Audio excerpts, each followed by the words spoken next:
Assalamualaikum warahmatullahi wabarakatuh. Waalaikumsalam warahmatullahi wabarakatuh. Baik, terima kasih kepada teman-teman yang sudah meluangkan waktunya pagi ini untuk melakukan konseling bimbingan kelompok bersama saya. Sebelum kita melakukan kegiatan ke depannya, alangkah lebih baiknya jikalau kita memperkenalkan diri terlebih dahulu. Dimulai dari saya. Perkenalkan, nama saya Ayu Kusniasa Putri. Saya mahasiswa Prodi Bimbingan dan Konseling Fakultas Keguruan dan Ilmu Pendidikan Universitas Jambi. Boleh disambung ke Dani Armando? Baiklah, perkenalkan nama saya Dani Armando. Saya dari Fakultas FEB, jurusan Ekonomi Pembangunan dari Universitas Jambi. Oke. Baik, boleh lanjut ke Yoga Ari Wibowo. Perkenalkan, nama saya Yoga Ari Wibowo dari Fakultas Teknik Industri, jurusan Teknik Mesin, Institut Teknologi Yogyakarta. Baik, boleh lanjut ke Tommy Ardian Saputra.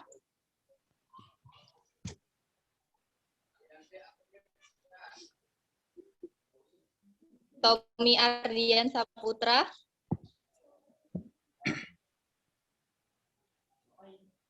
Oke, lanjut ke Tisa Trisniati Wibowo. Perkenalkan, nama saya Tisa Trisniati Wibowo. Saya dari jurusan TV dan Film Isi Padang Panjang.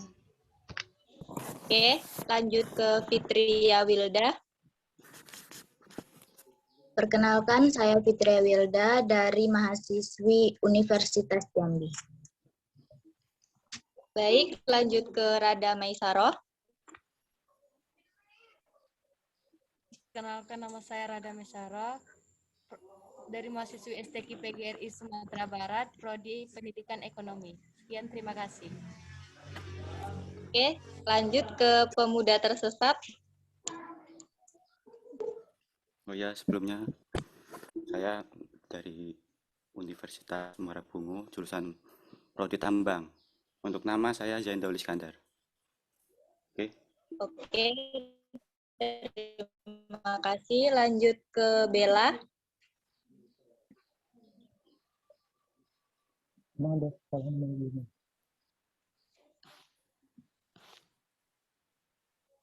Oke, sudah. Baik, langsung saja kita masuk ke kegiatan kita kali ini.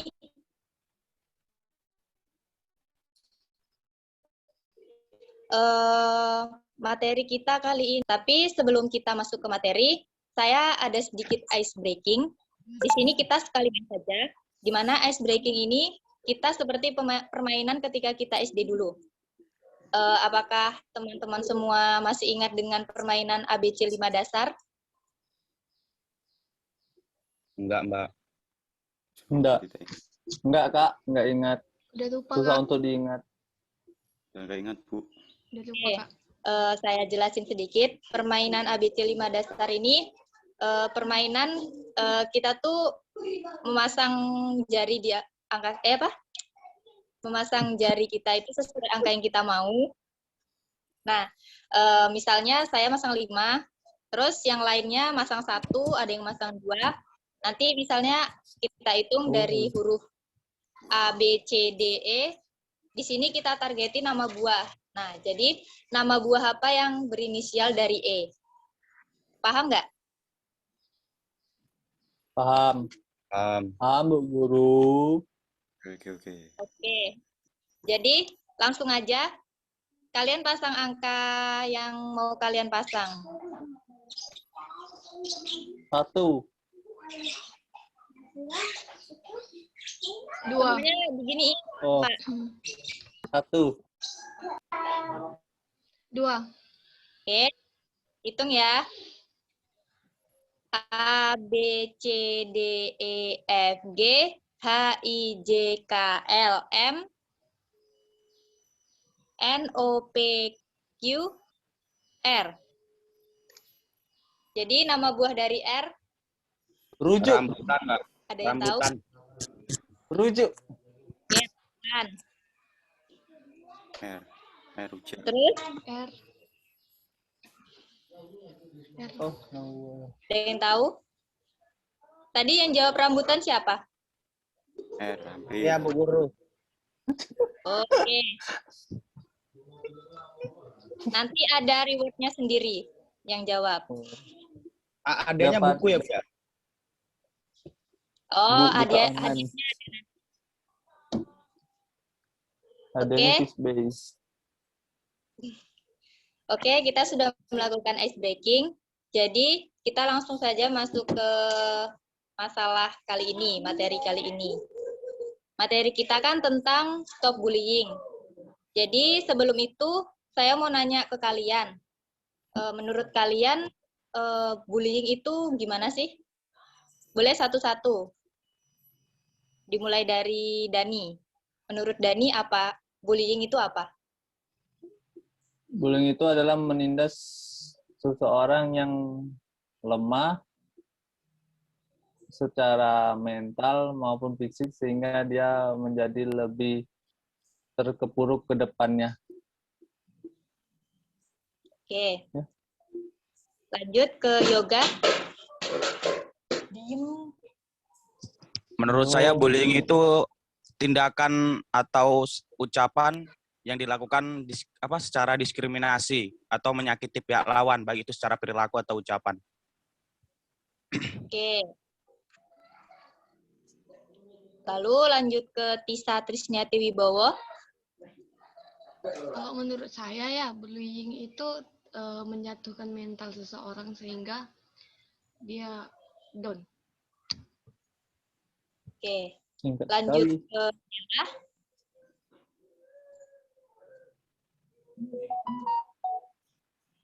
Ribut. Bella.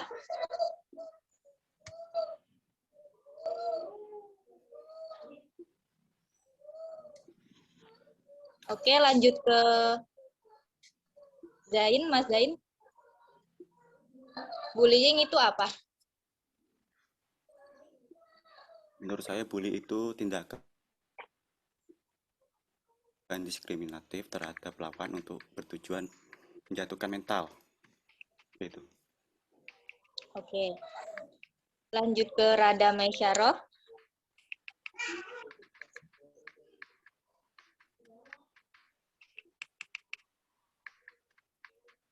Rada. Yang mengakibatkan jatuhnya mental seseorang, yang mengakibatkan seseorang itu menjadi down, susah untuk bangkit kembali. Sekian, terima kasih. Oke. Jadi dari jawaban teman-teman tadi itu sudah hampir benar ya. Jadi kali ini saya akan menjelaskan sedikit tentang apa itu bullying atau perundungan. Jadi bullying atau perundungan itu adalah bentuk dari perilaku agresif yang dilakukan secara berulang untuk menyalahgunakan kekuatan oleh teman sebaya, baik di lingkungan sekolah atau di lingkungan manapun, baik pun di dunia nyata maupun di dunia maya. Apakah dari teman-teman di sini pernah menjadi korban atau pelaku dari bullying atau perundungan?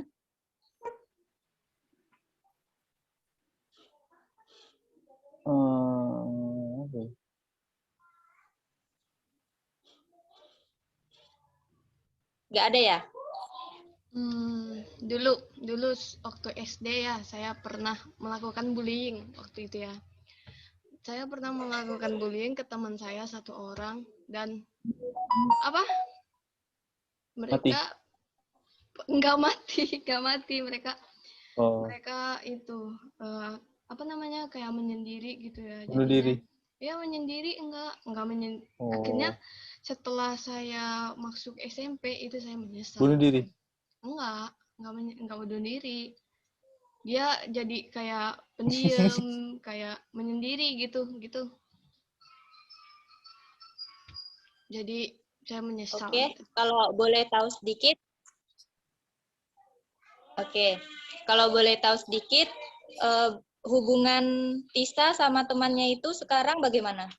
Oh, wah parah. Oh, Disantet bisa. enggak, saya enggak ini lagi, saya enggak pernah berkomunikasi lagi sama dia karena apa ya? Iyalah, dia dendam sama Saya kamu. diam dulu ya. Saya ini agak malu ya ketemu sama dia, agak ngerasa bersalah gitu. Karena Oke. saya nonton di apa? Di drama Korea gitu ya, sakit banget ya kena bullying. Jadi saya menyesal. Seperti itu. Itu sudah sempat pernah mau minta maaf atau emang nggak pernah ketemu atau emang nggak ada niat mau minta maaf? Waktu itu kami perpisahan ya, waktu perpisahan SD itu aku sempat minta maaf, tapi Ya udah menurut maaf. aku permintaan maaf itu nggak akan cukup dengan apa yang aku lakuin ke dia gitu. Tahu diri. Dari respon korban bully kamu, pernah nggak sih dia tuh memberikan respon atau gimana ya, perilaku supaya kamu tuh minta maaf ke dia gitu? Respon enggak sih sebenarnya, karena waktu SD aku kan langsung ini ya, langsung pindah gitu, langsung kayak jarang di sini, jadi kami nggak pernah ketemu gitu. Dan akhirnya dia kayak pas semenjak lulus SD itu dia berubah juga, berubah kayak berpenampilan ya sesuai anak remaja zaman sekarang gitu. Oke. Karena tapi dulu memang waktu SD gitu, waktu kami masih di sekolah itu memang dia benar-benar pendiam mungkin gara-gara itu, tapi setelah aku minta maaf dia berubah kayak ya udah kayak sama-sama biasa, kayak anak muda biasa gitu. Oke. Dari contoh teman kita tadi, teman-teman tahu faktor dari adanya perundungan tersebut atau bullying tersebut? Faktornya. Kekurangan seseorang. Oke, ada yang lain? Fisik. Susah fisik, susah bergaul. Ya. Ada lagi? Oke, kalau nggak ada, dari jawaban teman-teman tadi itu udah benar. Faktor yang melatar belakangi adanya perundungan atau bullying itu tuh biasanya kayak adanya perbedaan kelas atau seperti kayak perbedaan kelas dalam ekonomi, terus rasisme atau etnisitas.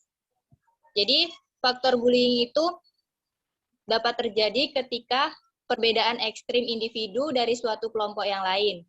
Misalnya ada orang yang lebih kaya dan dia itu biasanya bisa melakukan tindak perundungan atau bullying karena dia menganggap dirinya itu lebih tinggi daripada yang lain.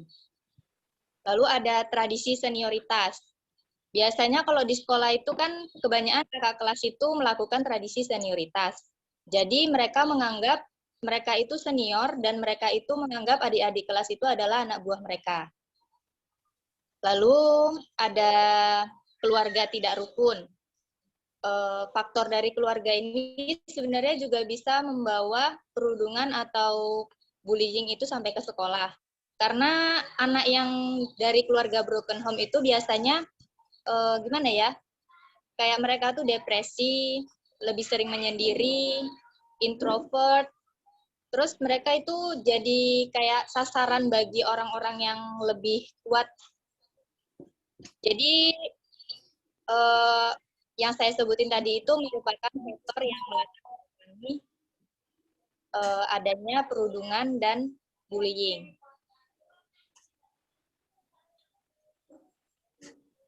Apakah dari teman-teman ada yang tahu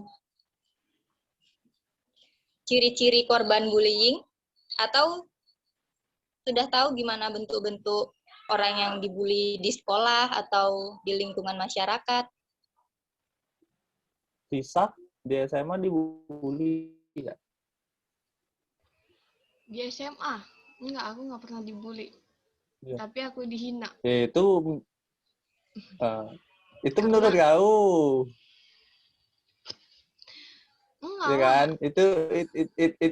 Itu menurut korban bully bahwa dia dihina. Padahal yang dilakukan oleh pelaku badan itu membuli secara fisik, mental, jiwa.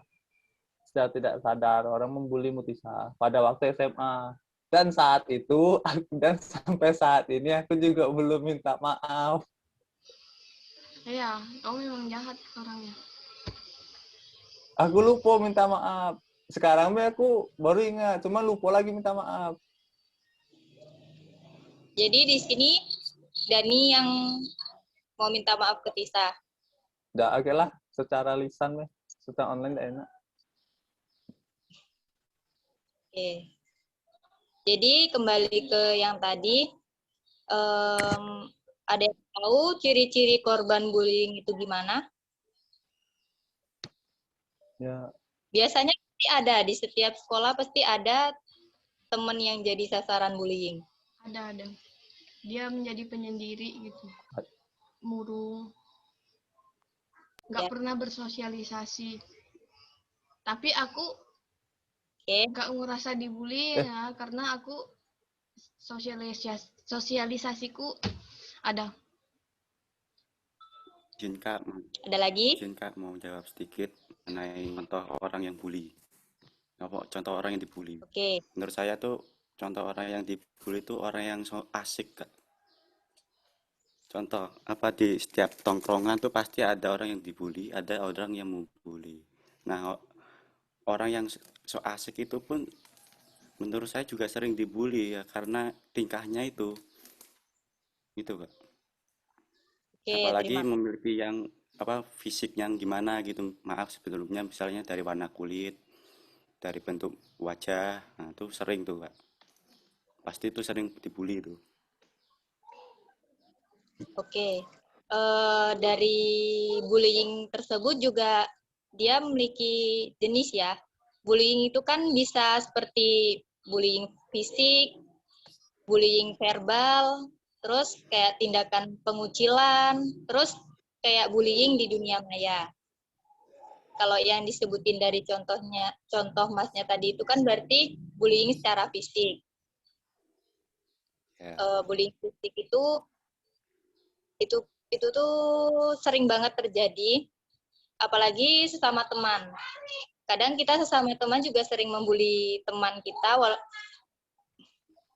teman kita itu walaupun dia teman dekat kita. Biasanya sih seperti itu. Jadi ciri-cirinya tadi udah disebutin ya, tapi saya mau melengkapi sedikit. Kalau ciri-ciri korban bullying itu ada 5. Yang pertama yaitu secara akademis. Korban itu biasanya terlihat tidak lebih cerdas dari orang yang membuli. Yang kedua, secara sosial. Korban itu terlihat lebih memiliki hubungan yang erat dengan orang tua mereka. Yang ketiga, secara mental atau perasaan. Jadi korban ini melihat diri mereka sendiri sebagai orang yang bodoh dan tidak berharga. Jadi, kepercayaan diri mereka itu menjadi rendah dan tingkat kecemasan sosial mereka menjadi tinggi. Lalu yang keempat ada secara fisik. Kalau secara fisik ini biasanya korbannya itu adalah orang yang lemah. Korban laki-laki ini lebih sering mendapat siksaan secara langsung, misalnya seperti bullying fisik tadi. Sedangkan korban perempuan itu lebih banyak mendapatkan siksaan itu secara verbal atau secara gimana ya, diucapkan dari kata-kata kita. Lalu yang kelima itu secara antar perorangan. Walaupun korban itu gimana ya, menginginkan penerimaan secara sosial, tapi mereka tuh sulit untuk bisa diterima di lingkungan sosialnya. Contohnya itu seperti dia tuh udah minder duluan sebelum dia mencoba untuk bergabung ke teman yang lain. Lalu saya mau nanya sedikit lagi. Menurut kalian, kan ada sih undang-undang yang mengatur tentang penanganan tentang perundungan anak sekolah. Menurut kalian dari peraturan tersebut itu sudah menangani atau sudah menindaklanjuti perundungan tidak? Nangani mungkin, Mbak, tapi secara keseluruhan belum menurut saya. Oke, ada yang lain? Iya, menangani ya belum, menurut saya juga belum, karena bisa jadi nih yang membuli gitu anak guru gitu kan, anak guru otomatis gurunya pasti ibunya pasti apa namanya, bela anaknya dong. Jadi dia masih ter apa namanya, apa ya, kayak terlindungi dari seorang ibunya tadi, dan akhirnya anaknya tetap ngebully orang itu gitu. Jadi menurut aku di Indonesia belum terlalu ini soal ngebully, belum terlalu ketat. Oke, ada yang lain lagi? Oke, Kak, menurut saya tuh bully di Indonesia tidak akan pernah hilang ataupun berkurang. Karena bully ini sendiri ini tergantung dari ketersinggungan sifat orang-orang, Kak. Kalau orang itu dibully namun dia tidak tersinggung, ya tidak ada masalah apa-apa sebenarnya tuh. Semuanya tuh tergantung dari ketersinggungan pribadi sebenarnya. Oke. Apa contoh, misalnya kalau kita dibully, nah kita tuh ada terkait dengan UU ITE itu kan, yang misalnya seorang yang dihina lalu dia melapor ke polisi, nah itu pasti kenanya UU ITE. Nah, kalau dalam kasus bully itu pasti kena UU ITE. Nah, selama yang dibully itu tidak merasa tersinggung, ya tidak ada terjadi apa-apa. Masalah pun ya tidak terlalu inilah masalah bully itu. Itu Kak menurut saya. Oke, terima kasih dari pendapat teman-teman. Apakah ada yang ingin menambahkan lagi? Untuk kayak kan ada kayak setelah terjadi bullying itu kan ada kayak namanya penurunan mental atau meningkatnya kecemasan sosial. Untuk mengatasi kayak gitu tuh gimana, Mbak? Ada nggak apanya kayak pembelajarannya atau apa namanya ya? Lupa. Oke, intinya itu cara menangani ya. Ya. Jadi, saya ingin menjelaskan sedikit penanganan bagi seorang konselor. Kami seorang konselor ini di sini kami juga dituntut untuk bisa melakukan semacam terapi ya. Jadi di sini kami juga akan membuat klien tersebut nyaman supaya dia mau bercerita apa adanya.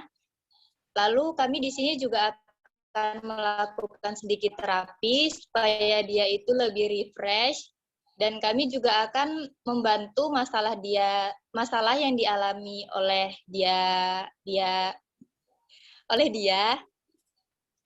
Jadi menurut saya dalam bimbingan konseling ini, kalau ada perundungan atau bullying di sekolah, jadi pelaku atau korban itu sama-sama diberikan bimbingan. Tidak korbannya saja, tetapi pelakunya juga. Jadi prakteknya itu kayak pelakunya itu akan dinasehati untuk tidak mengulangi perbuatannya tersebut, dan kami akan memantau supaya pelakunya tersebut benar-benar tidak melakukan perbuatan itu lagi. Jikalau dia emang masih melakukannya, kami akan memberikan sedikit sanksi biasanya.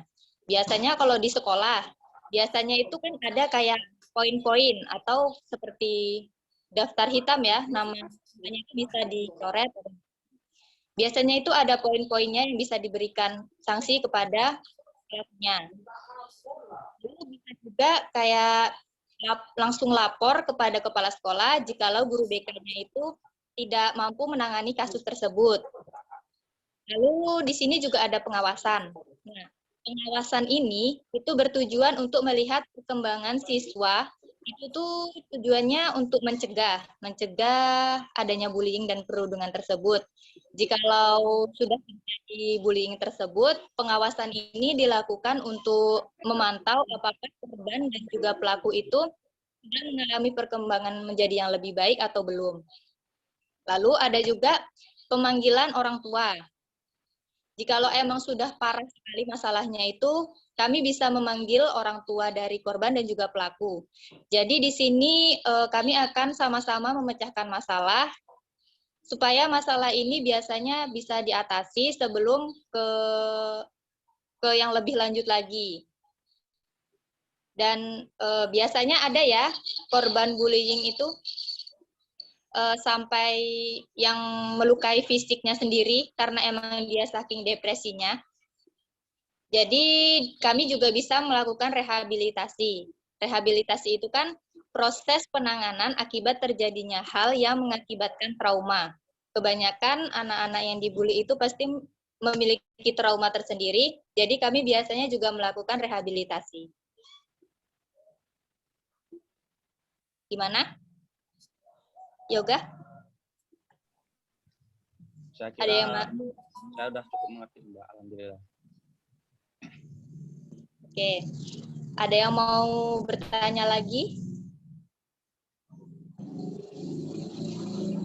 Sebelum kita lanjut lagi. Kami mau bertanya. Oke, Dani. Kan disebutkan bahwa korban bully akan menyakitkan dirinya sendiri saat dia depresi. Itu korban bully kan? Dia itu berdasarkan dia menyakiti sendiri. Bukankah ada nih yang korban bully dia malah balas dendam ke orang yang membulinya hingga merenggat nyawanya? Itu kayak mana tuh? Nah, kalau itu biasanya sih tergantung sama sifat alami masing-masing ya. Kalau emang orangnya itu pasrahan, mungkin dia lebih memilih untuk menyakiti dirinya sendiri. Tetapi kalau misalnya orangnya sifatnya pendendam, mungkin dia berani untuk membalas dendam ke pelaku tersebut. Oke? Ada yang ingin bertanya lagi?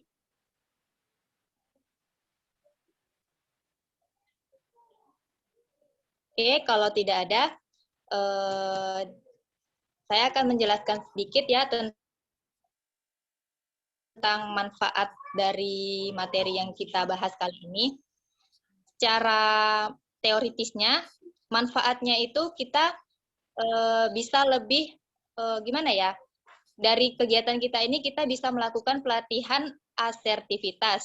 Jadi kita bisa, gimana ya, kita bisa mengetahui tentang faktor, ciri-ciri, dan mungkin kita juga bisa mengetahui cara mengatasi bullying itu seperti mana. Seperti dengan cara peningkatan harga diri kita. Dengan meningkatkan harga diri kita, biasanya kita lebih percaya diri dan kita tidak akan takut kepada orang lain walaupun orang lain itu akan melakukan tindak bullying. Lalu ada manfaat praktisnya. Di sini manfaat praktisnya bagi kita yaitu terutama bagi korbannya ya, bagi korban bullyingnya itu biasanya sih adanya kajian seperti ini itu tuh untuk membantu meningkatkan perilaku asertif seperti yang saya jelaskan tadi, supaya terhindar dari tindak perundungan atau bullying yang dilakukan oleh teman-temannya di sekolah, baik kakak kelas ataupun adik kelas. Jadi bagaimana, ada yang ingin bertanya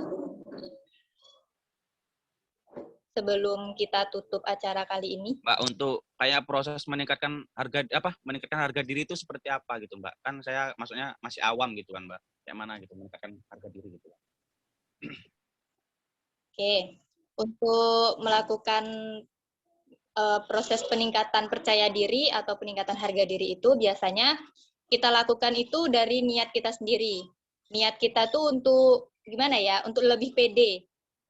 kalau bisa kita tuh dari hati itu udah niat, kayak aku harus berani, aku harus pede.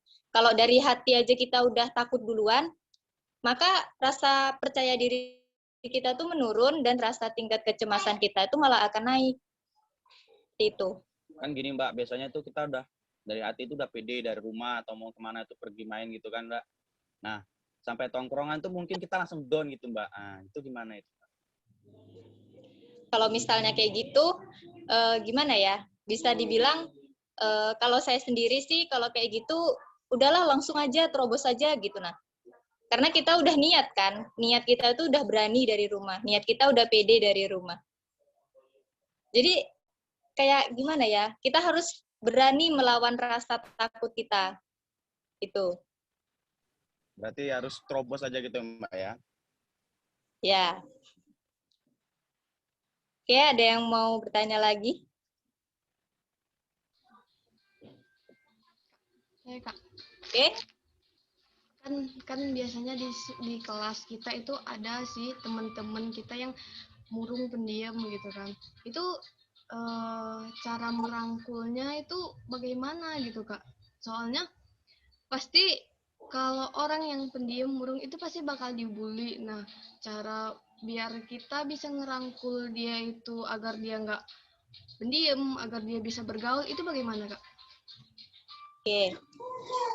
Kalau kita punya teman yang orangnya itu introvert, pendiam, tertutup, jadi kalau kita punya teman seperti itu, alangkah lebih baiknya kalau kita yang mengajak. Mana ya? Mungkin teman kita itu malu, mungkin dia itu ingin ikutan tapi dia malu, dia takut. Nah, kalau kita emang punya perasaan ingin membantu teman, kita langsung rangkul aja, langsung ajain, ayo ke kantin, ayo ke sini, ayo ke sini. Terus kalau emang dia malu bertanya, kalau kita peka, kita langsung bilang aja, kamu mau ini ya, atau mau gimana. Intinya tuh kita kayak, kita lebih membantu ke dia. Karena orang yang introvert itu biasanya harus dibimbing, harus diajak atau diarahin. Biasanya orang yang introvert itu lebih mudah terbiasa ke orang yang lebih mudah bergaul ke orang yang aktif. Karena kalau dia bergaul ke sesama orang yang pendiam, biasanya mereka akan kayak gitu aja, monoton aja, pasif-pasif aja. Jadi biasanya dia itu lebih tertarik ke orang yang lebih aktif. Biasanya sih seperti itu.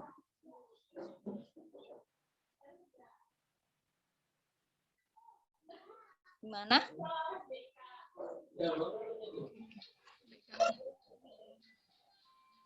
Oke, ada yang ingin bertanya lagi?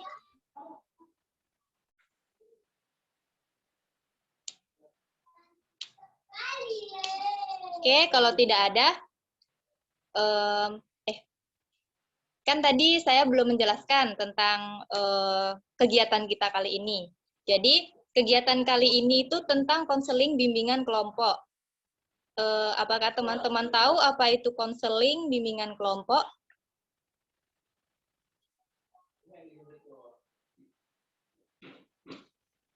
Atau sudah ada yang perlu untuk ruang BK? Belum Kak. Pernah Mbak? Jadi udah tahu apa itu konseling? Kalau masuk ruang BK udah pernah, kalau konselingnya belum. Oke, jadi saya ingin menjelaskan tentang apa itu konseling bimbingan kelompok. Jadi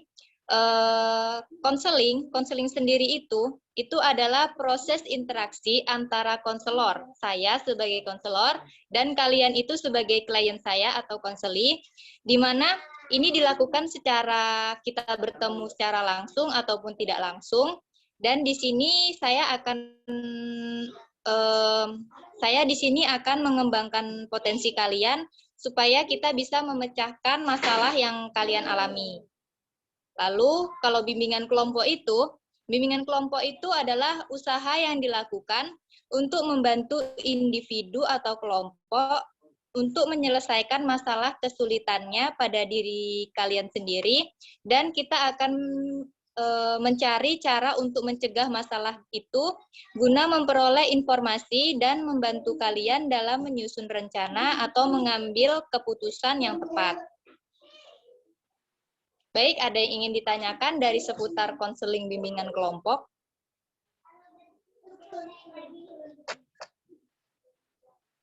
Tidak ada? Kalau tidak ada, langsung saja saya akan memberikan kesimpulan pada kegiatan kali ini. Kesimpulan kita kali ini yaitu tentang perundungan atau bullying.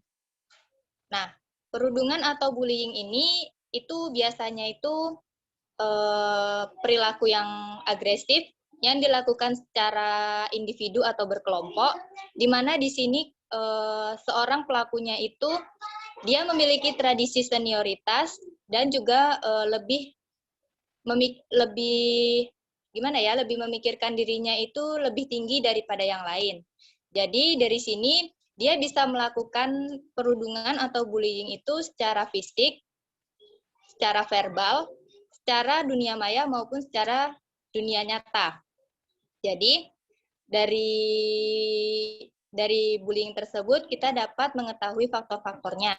Yang pertama yaitu ketidakseimbangan kekuatan, yang kedua niat untuk mencederai, yang ketiga yaitu ancaman agresi lebih lanjut, yang keempat itu teror. Lalu ada ciri-cirinya yaitu secara akademis, secara sosial, secara mental atau perasaan, secara fisik, dan secara antar perorangan. Di sini juga dari kajian ini juga memiliki manfaat yaitu secara teoritis dan juga secara praktis. Dari cara pencegahannya juga atau cara mengatasi, di sini kita bisa mengatasi masalah tersebut, yaitu yang pertama kita bisa melakukan tindak lanjut dari perundungan atau bullying ini dengan melaporkannya ke guru BK, ke kepala sekolah, ke dewan pengawasan, dengan secara memanggil orang tuanya dan juga rehabilitasi. Oke, sekian. Apakah masih ada yang ingin bertanya lagi?